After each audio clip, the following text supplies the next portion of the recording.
Salut à tous et bienvenue sur la chaîne.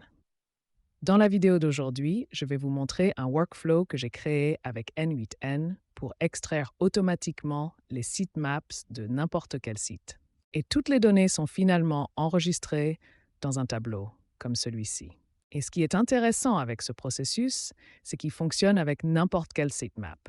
Et bien sûr aussi avec plusieurs domaines, sans avoir à les déclencher un par un.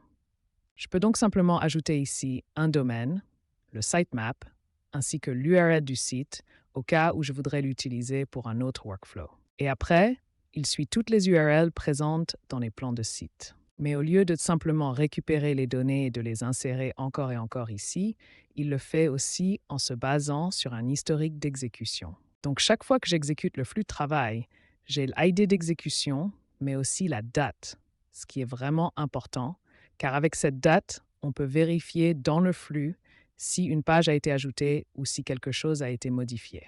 Et au lieu de remettre toutes les données dans la feuille, on le fait de manière incrémentale. Avant de regarder en détail chaque nœud ici, pour que tu comprennes aussi ce qui se passe en coulisses. Laisse-moi te montrer un exemple d'utilisation d'un workflow simple, car dans le sitemap scraper, il ne fait que vérifier le sitemap. S'il y a un index de sitemap, il explorera aussi les sous-sitemaps. Par exemple, pour mon site, j'ai deux sitemaps différents, un pour les pages et un pour mes produits. Le workflow récupère aussi les données de cette page ici, puis les intègre dans ces sitemaps-là en extrayant les informations de là-bas. Mais une fois que tu as les données, comme ici le domaine et l'URL, tu peux en faire pas mal de choses.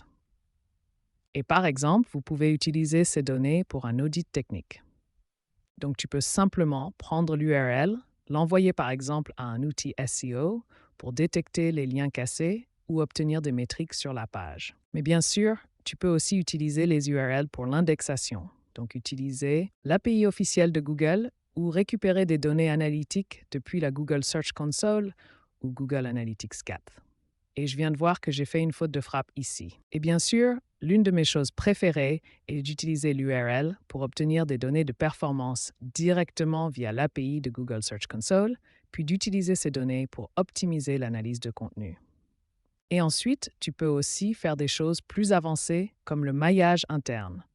Car une fois que tu as toutes les pages, tu peux les extraire, créer une sorte de base de données avec toutes tes pages, puis commencer à les optimiser en termes de mots-clés principaux, mots-clés secondaires, titres, métadescription, maillage interne, et ainsi de suite. Tu peux vraiment faire beaucoup de choses. Pour te donner un exemple, voici un autre flux de travail. C'est en quelque sorte un système d'optimisation de contenu par IA, disponible aussi dans ma communauté, juste ici. C'est un flux de travail. En d'autres termes, un système composé de plusieurs flux qui analyse chaque page pour que je sache quel est son statut en termes de performance selon la Google Search Console. Il y a un autre workflow qui s'occupe de récupérer le contenu pour obtenir un titre, une métadescription et bien sûr une analyse de contenu réalisée par une IA afin que je sache quel pourrait être le mot-clé principal, les mots-clés secondaires, le pays cible, la langue d'hébergement, etc. Et surtout, ces deux colonnes ici sont vraiment importantes, car une fois que j'ai ces données, je peux lancer un autre workflow qui prend ces deux valeurs en paramètre. Par exemple, pour obtenir des données des sous-sitemaps qui ciblent spécifiquement le pays et la langue appropriée. Et comme je l'ai dit aussi pour la partie technique, le score on page, la vitesse de la page, le nombre de liens internes et externes, si certaines images manquent de texte alternatif ou s'il y a un lien cassé. Comme tu peux le voir, une fois que tu as l'URL, tu es assez flexible. Et un autre exemple avant de passer au workflow, c'est celui-ci. Ici, j'utilise le même workflow qui est ici. Donc, pour récupérer les URL, mais au lieu d'analyser le contenu, je l'utilise pour vérifier l'état d'indexation de mes pages afin de ne pas le faire manuellement. Et ce processus s'occupe aussi d'envoyer un rapport. Et si quelque chose n'est pas indexé, il me sera automatiquement soumis. Et toute la logique personnalisée de ces workflows est construite sur un workflow simple comme le scraper de sitemap. Et avant d'exécuter le workflow, il faut d'abord supprimer les données, car je l'ai lancé il y a quelques minutes. Et si je l'exécute à nouveau maintenant avec ces données, il y a de fortes chances que rien ne soit inséré, car le workflow filtrera chaque page dont la date dernière mise à jour est antérieure à la valeur actuelle extraite du sitemap. Je dois donc aussi retirer ça sans les en-têtes, juste la ligne unique. Et maintenant, on peut revenir au workflow et l'exécuter manuellement. Mais bien sûr, il y a aussi un déclencheur programmé. Donc, si vous voulez exécuter ce workflow quotidiennement, hebdomadairement ou selon ce qui est utile, cela fonctionne aussi pour les sous-workflows utilisés dans le Sitemap Scraper.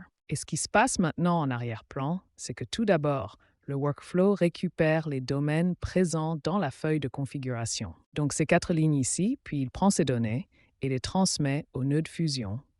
Et s'il y avait eu une exécution précédente, nous aurions aussi les données de l'historique des exécutions. Nous l'avons maintenant parce que je l'ai exécuté, mais avant nous l'avions supprimé.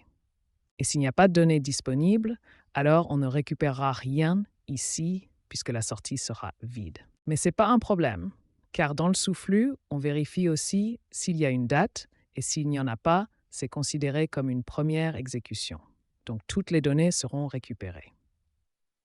Comme vous pouvez le voir, nous avons ici au total les 4 lignes, puis nous allons exécuter le sous-processus d'ajout d'URL pour chaque sitemap.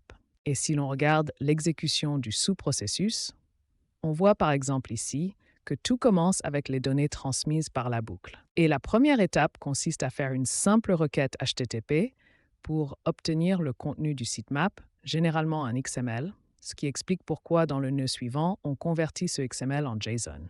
Parce qu'une fois les données en JSON, il est plus facile d'analyser le contenu et de vérifier le type de sitemap. Parce que si on regarde le sitemap de HubSpot, on voit que c'est un sitemap simple où toutes les URL sont listées. Mais si on le compare à un autre sitemap, par exemple celui de mon propre site, on voit qu'il y a aussi un index de sitemap. Mais nous avons 2 sous-sitemaps où sont d'abord répertoriées les pages, mais aussi des types de contenu personnalisés, comme ici pour mes produits.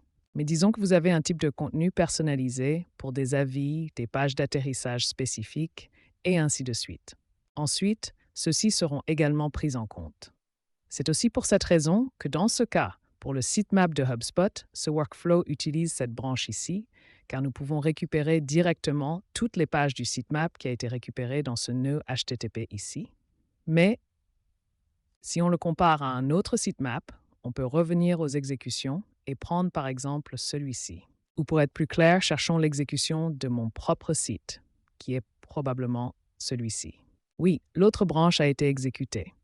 Voici donc une vraie branche. Et comme Anen s'occupe d'exécuter une note autant de fois qu'elle reçoit d'éléments, donc par exemple, j'ai 2 sitemaps, page et produit, qui sont 2 éléments dans cette zone ici, ce qui signifie aussi que nous allons récupérer les données des 2 sous-sitemaps sans avoir besoin d'une boucle supplémentaire.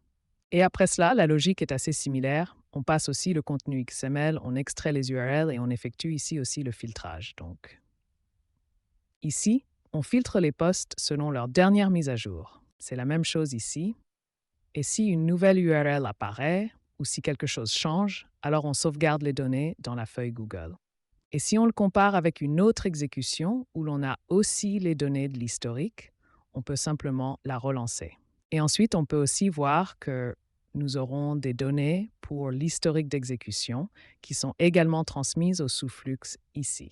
Et si on regarde la boucle, on peut voir la dernière mise à jour. Et si on vérifie maintenant une des exécutions ici, on voit aussi que c'était assez rapide. On voit alors que, par exemple, pour le sitemap de HubSpot, rien n'a été modifié. Mais si on vérifie aussi l'autre exécution, on voit qu'apparemment, quelque chose a été mis à jour. Donc, 4 nouveaux éléments, ou en d'autres termes, il est possible que ce soit 4 nouvelles pages ou que 4 pages aient été modifiées. Et ensuite, la dernière mise à jour est plus récente que la date indiquée ici. Et voilà pour aujourd'hui. Je pense vraiment que ce workflow est un excellent exemple montrant qu'on peut accomplir beaucoup avec quelque chose de très simple, car ce que fait ce workflow, c'est simplement extraire des données à partir d'un plan du site où les données servent ensuite de base pour les workflows à venir. Et comme beaucoup d'opérations se déroulent sur une URL spécifique, tu peux faire beaucoup de choses. Analyse d'optimisation, audit technique, indexation et ainsi de suite. Et si nos workflows, surtout pour le référencement, vous intéressent, n'hésitez pas à visiter ma communauté. Comme tu peux le voir, j'ai pas mal de workflow, que ce soit pour les rapports, l'analyse de contenu, l'optimisation, le suivi de position, mais aussi des workflows fondamentaux, par exemple pour l'indexation Google. Et voilà pour cette vidéo. N'hésitez pas à poser vos questions en commentaire et à bientôt pour la prochaine vidéo.